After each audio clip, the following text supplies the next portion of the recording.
paper prototyping, is it obsolete? Is it something that should be relegated to history? This was a topic that came up on Twitter the other day. So some context, senior UX researcher Monica Ferraro posted a picture on Twitter saying she was so happy about a successful design session with children, and there was a picture of some paper prototypes. And immediately, because it's Twitter, a lot of people jumped into the comments saying, this is such a childish thing.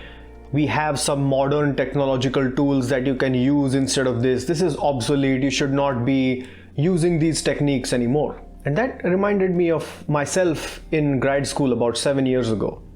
When I moved to the US and I just started learning the basics, the paper prototyping was one of the techniques that we learned.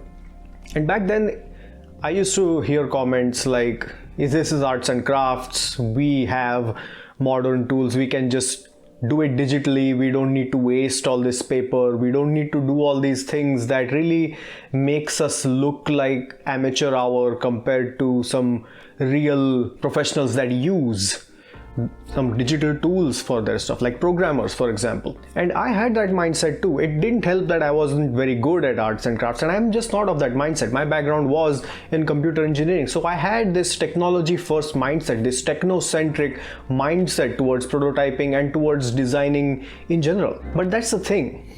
We have to step away from that in many situations. And this reply here by Lisa D. Betancourt, I believe, really encapsulates this perfectly. Of course, there's the speed and fluidity. It creates an activity of sketching. So it increases the level of participant participation instead of just having them look at something on a digital display of some kind.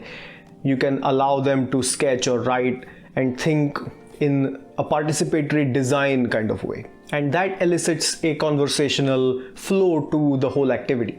But the last point, that's the most important thing. It doesn't hijack the user's brain. When you present the prototype on your glowing rectangle of choice, whether it be a phone, a tablet, or even a TV, some kind of a smart speaker, whatever device, whatever glowing rectangle that you put in front of the user, even if you say things like, I'd like you to think about your ideal experience, I'd like you to think about what you would change about this interface and so on, their mind is still refrained by this glowing rectangle that you put in front of them. And in my experience, at least, I have seen time and time again, they will say things like, I think I'll get used to it, or things like, once I get a hang of it a little bit, I think I'll be fine. I really can't think of anything right now that I would change about it.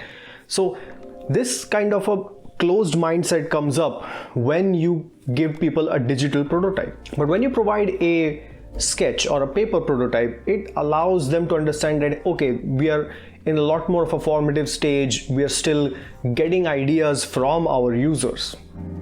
And you can provide them a pen and they can say, what if you did this and so and such kind of a thing? That would be great. I remember in my grad school research under Dr. Stephen Voida, we had an exercise. It was a bit of a longer interview trying to understand the ideal experiences surrounding notifications management and types of notifications. And one of the activities in that was that you're supposed to give them a piece of paper with certain check marks there, let's say vibration, audio, combination, or visual, and then they can select those and then they can sketch out their idea of what the notification should look like for that particular application and what are the different contextual cues that should be used. And it's that level of generative ideas that we really need sometimes.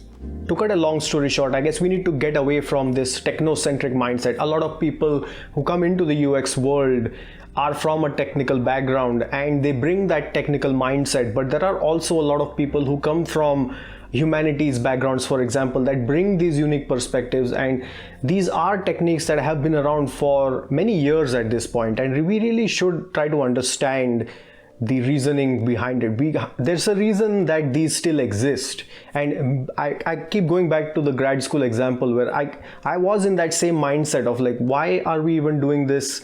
This is so amateurish and so on. But then I realized that there were some limitations even in that so-called high-tech solution, that a low-tech solution, so-called low-tech solution, can alleviate and can really help you depending on which stage of the process of design that you're in. So this was just a quick recap of something that occurred on Twitter the other day, and I just wanted to put out my thoughts there.